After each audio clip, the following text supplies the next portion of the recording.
Yo, check this out. What is that? Film ini diawali dengan dua orang obrolan Approkers yang sedang berlibur di sebuah hutan terpencil, di mana mereka merasa hoki setelah menemukan kalung emas tergantung di dalam gubuk derita. Akan tetapi salah satu dari mereka merasa ada yang janggal, apalagi menurut rumor dan cenah di hutan ini pernah terjadi pembantaian yang sangat mengerikan. Namun salah satu dari mereka merasa tidak percaya dan langsung mengambil liontin emas itu untuk dijual.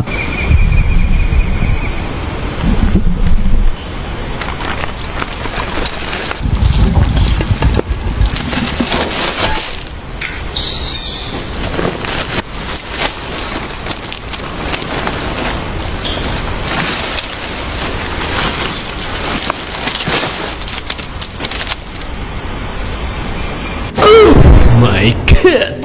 Setelah liontin tadi diambil, tiba-tiba muncul sesosok psikopat mirip Jason yang bangkit dari kubur. Rupanya psikopat ini tidak terima jika kalungnya diambil seseorang. Dan kini, psikopat ini berniat untuk mengincar orang yang telah mengambil liontinnya meski ke ujung dunia sekalipun.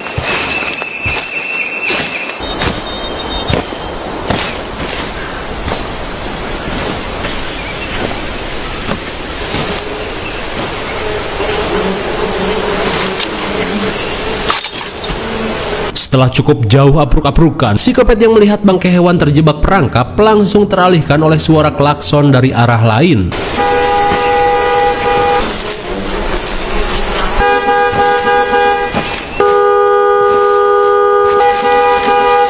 Jeez, that's what I was just trying to do. So I go back there, I'm not gonna find anything. Trust me, you don't want to find that animal. You step one foot on this property again. Take out the trash while you're at it. Fuck. Dirasa penebang ini yang mengambil liontinnya, psikopat langsung mencarinya di dalam rumah. Those who need to travel along highway and John Gibbs for help. Gibbs met with provide relief for the hundreds. This was your mother's, John. No matter what happens. Namun saat melihat cermin, tiba-tiba psikopat bernama John ini melihat bayangan si ayah ketika memberikannya liontin. Ternyata liontin itu merupakan barang yang sangat berharga peninggalan mendiang ibunya. Dan dengan liontin itu, John pun merasa selalu dekat dengan ibunya.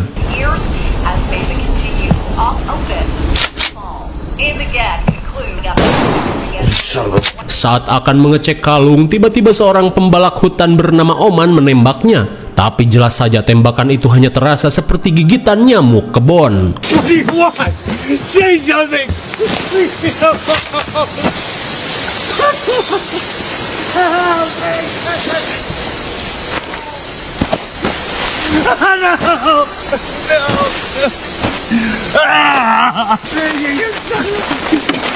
Sungguh suwe, karena terlalu panik Oman malah terkena jebakan hewan. Dan kini Mang Oman hanya bisa pasrah menerima takdir.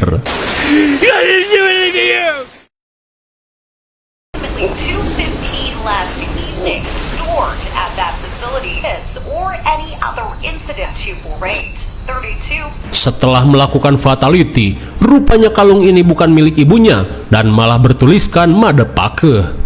Lantas, psikopat John kembali melakukan pencarian dengan perlahan tapi pasti.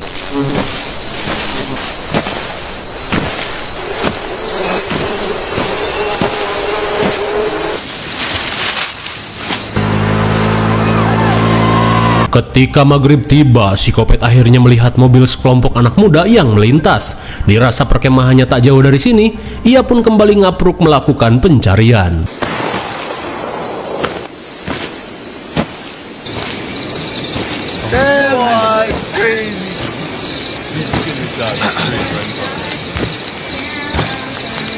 Hingga di malam harinya, psikopat John akhirnya menemukan camp sekelompok anak muda yang sedang nyantui di depan api unggun. Dan ketika psikopat John mengintai, di saat itu pula para remaja sedang asyik oleng sambil mendengarkan cerita dari seorang pria bernama Eren.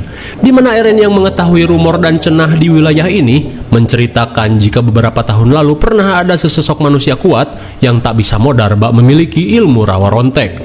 Dan jelas saja sosok itu melakukan kengerian yang tak bisa dibayangkan terbayangkan oleh manusia normal. But they would jack up the prices like motherfucker. They would blame Johnny for it. His neck snapped as soon as it hit the ground. He confronted them in the mess hall and a fight broke out. Hingga di tengah obrolan, rupanya orang yang telah mengambil liontin psikopat adalah Eren dan sohibnya yang bernama Troy. Hingga dirasa sudah terlalu malam, Eren mengajak teman-temannya segera kembali ke kabin. Tapi sebelum itu, seorang kewes bernama Aurora mengajak semuanya berselfie Sukaesi.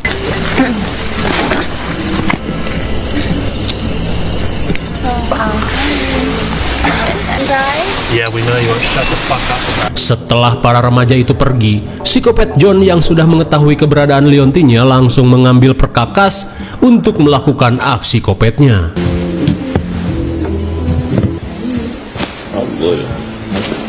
Would you like a hand?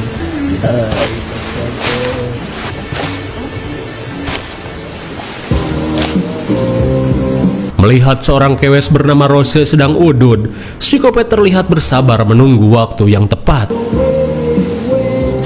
How desperate do you think I am? What's going on here? Aaron's going to meet this. Fill me up! Fill me up, Aaron! Yeah. Anything's like Hingga saat incarannya memisahkan diri dari kabin, psikopat langsung mengikutinya dengan apruk-aprukan ke dalam ruyuk.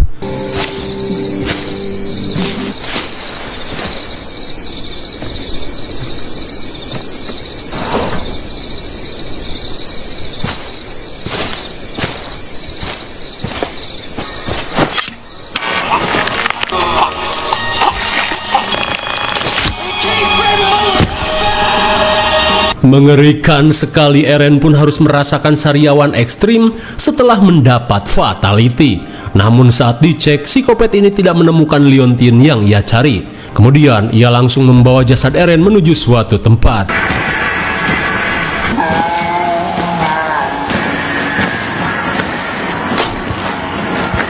Rupanya psikopat membawa jasad Eren ke dalam pos penjaga hutan.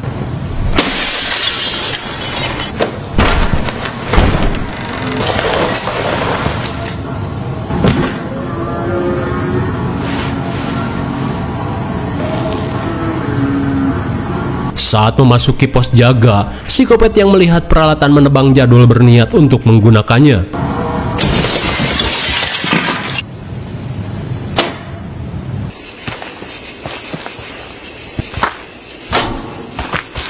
Setelah menggunakan skin dan senjata tambahan, psikopat John kembali mencari siapa yang telah membawa kalung ibunya.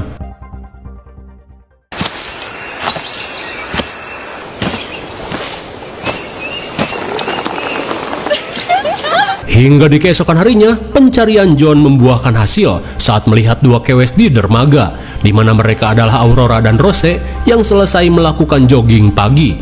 Kemudian, Rose yang merasa gerah memutuskan untuk berenang. Di tengah kukucuprakan, Rose pun mengajak Aurora untuk berenang bersama. "Ogah ntar ada lintah masuk ke lubang celengan gue. Mending gue mah yoga di atas bukit." Melihat ada mangsa, psikopat John langsung menghampiri mereka dengan gaya berjalan ceker di dalam air.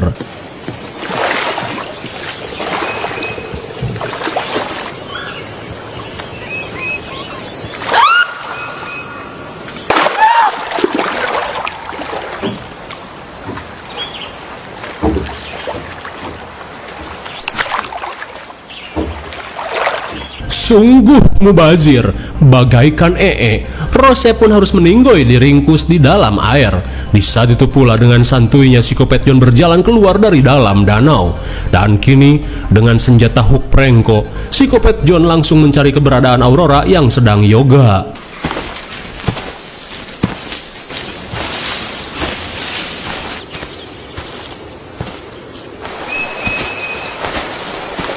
Saat Aurora sedang peregangan, ia pun tak menyadari jika ajalnya akan segera tiba.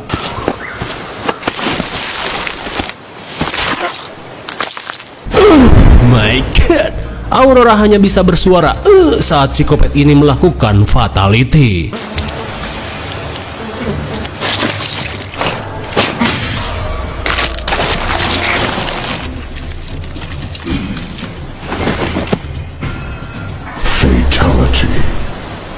Lagi-lagi mubazir saat Aurora harus mendapat fatality yang mengerikan dari psikopat John. Dan kini, jasad Aurora langsung dibuang begitu saja bagaikan sampah masyarakat.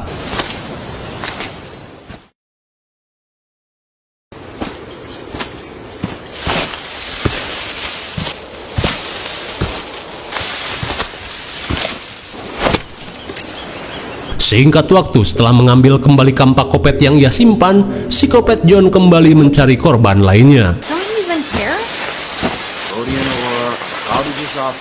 Di tengah apruk-aprukan menembus ruyuk, tiba-tiba psikopat ini menemukan sebuah kunci dengan gantungan mobil Hot Wheels. Dan sungguh tanpa diduga, rupanya psikopat ini masih memiliki jiwa bocil, di mana ia tertarik dan memainkan gantungan kunci yang ia temukan.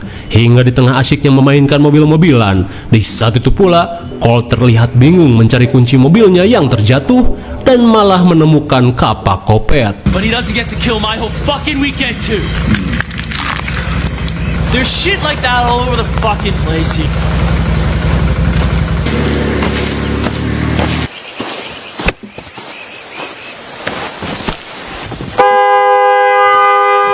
Dengan triknya, psikopat ini berusaha mengalihkan perhatian untuk mengambil kembali kapaknya.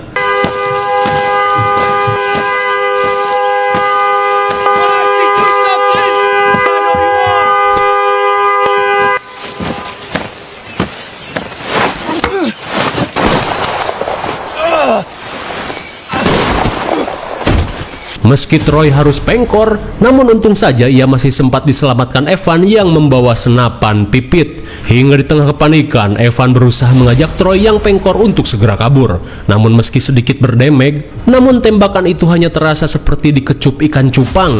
Psikopat pun langsung bangkit dan melemparkan kampaknya.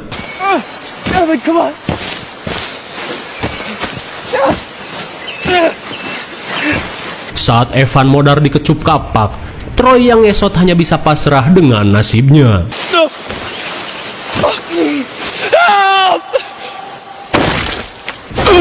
My God. Troy pun harus meninggoy bagaikan ayam geprek. Kemudian, psikopat langsung mencari liontin miliknya. Namun sungguh sayang liontinnya tidak ada di saku Troy. Namun di saat itu pula, perhatian psikopat teralihkan oleh teriakan seorang kewes yang setelah dilihat-lihat kewes galing ini memakai kalung liontin miliknya.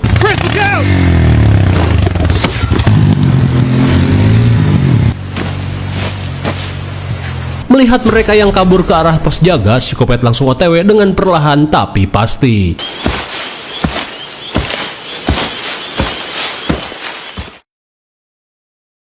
Di malam harinya saat psikopat hampir sampai di pos jaga, di saat itu pula si Galing dan gebetannya terlihat diamuk oleh seorang penjaga hutan akibat mencuri kalung keramat milik psikopat John, di mana kalung itu satu-satunya benda yang bisa menenangkan jiwa psikopat. Hingga saat John datang, si petugas bernama Liam langsung mempersiapkan mental.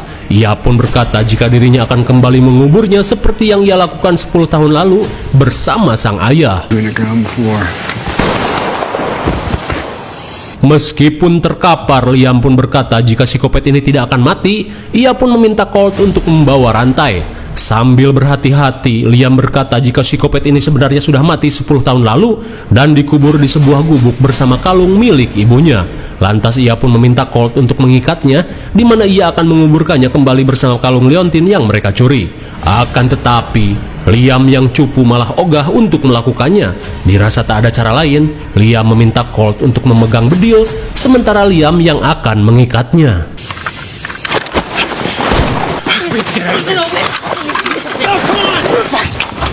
Take this!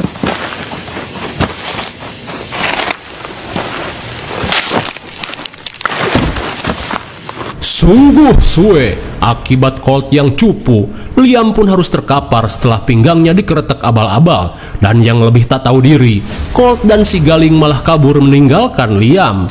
Alhasil, Liam yang syarafnya harus putus kini tak bisa berbuat apa-apa dan hanya pasrah dengan apa yang akan terjadi.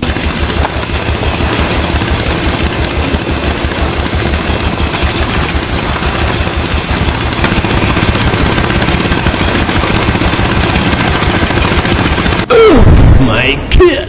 Bagaikan sales mesin potong, Liam yang masih sadar seolah diperlihatkan demonstrasi dengan cara apa Liam akan menjemput ajalnya.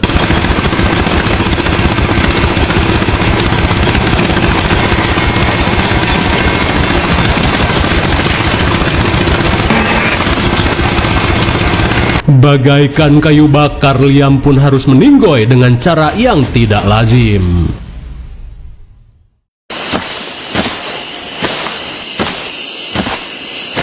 Selang beberapa saat, psikopat kembali mencari si Galing dan Colt yang kabur entah kemana. Di saat itu pula, si Galing dan Colt terlihat berusaha bersembunyi dari incaran psikopat. Dirasa sulit kabur, Colt pun meminta si Galing untuk pergi, sementara ia akan mengalihkan perhatiannya. I promise.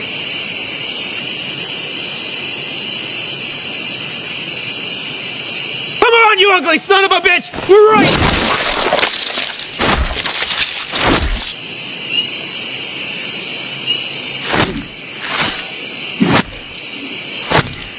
Niat hati ngebokong dan membakar psikopat John, Colt yang menjadi pengalih perhatian malah modar dirujak tanpa henti.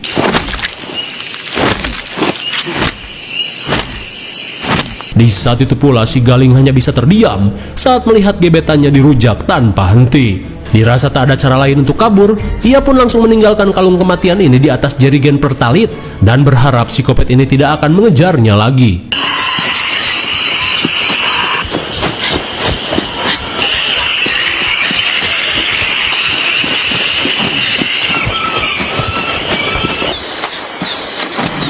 Namun di tengah pelarian, si Galing yang panik malah nyasar dan hanya berputar-putar di hutan ini, sembari merasakan ngeri jikalau tiba-tiba psikopat mengerikan itu datang dan menghabisinya.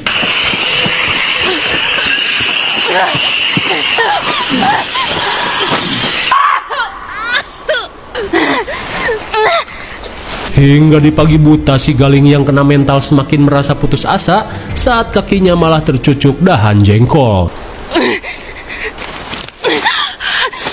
Di tengah rasa linu, si Galing yang pengkor bergegas melanjutkan pelarian dan berharap menemukan jalan keluar dari hutan ini.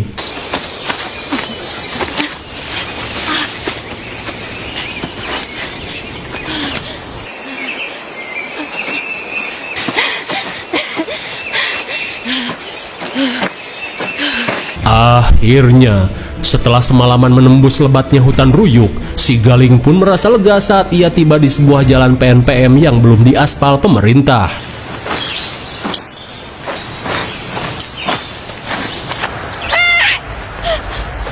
Kebahagiaan Chris semakin bertambah saat bertemu dengan seorang ibu-ibu pengendara koblak. Di tengah kondisi linglung, si ibu yang melihat si Galing terluka langsung membawanya ke rumah sakit.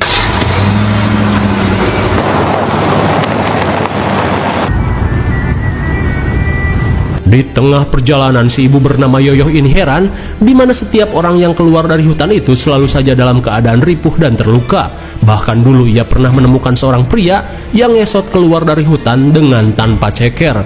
Mendengar hal itu, si Galing yang trauma parah hanya bisa pelanga-pelongo. Hingga di tengah obrolan, Bu Yoyoh pun heran dengan si Galing yang tiba-tiba saja pingsan. Dan betapa kagetnya Yoyoh saat melihat pendarahan di kaki si Galing akibat tercucuk dahan jengkol. Why are we stopping? To slow down the bleeding. Yeah, please, please, honey, please. Saat Bu Yoyoh akan menghentikan pendarahan, si Galing langsung panik karena ia takut psikopat itu datang dan tiba-tiba menghabisi mereka.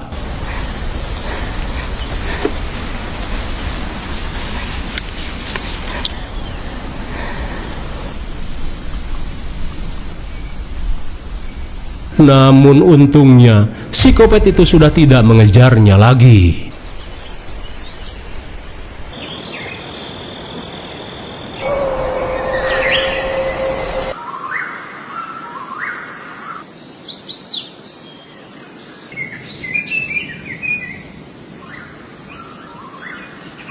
Benar-benar konsisten, psikopat ini langsung tenang saat ia sudah mendapatkan liontin ibunya yang si Galing tinggalkan.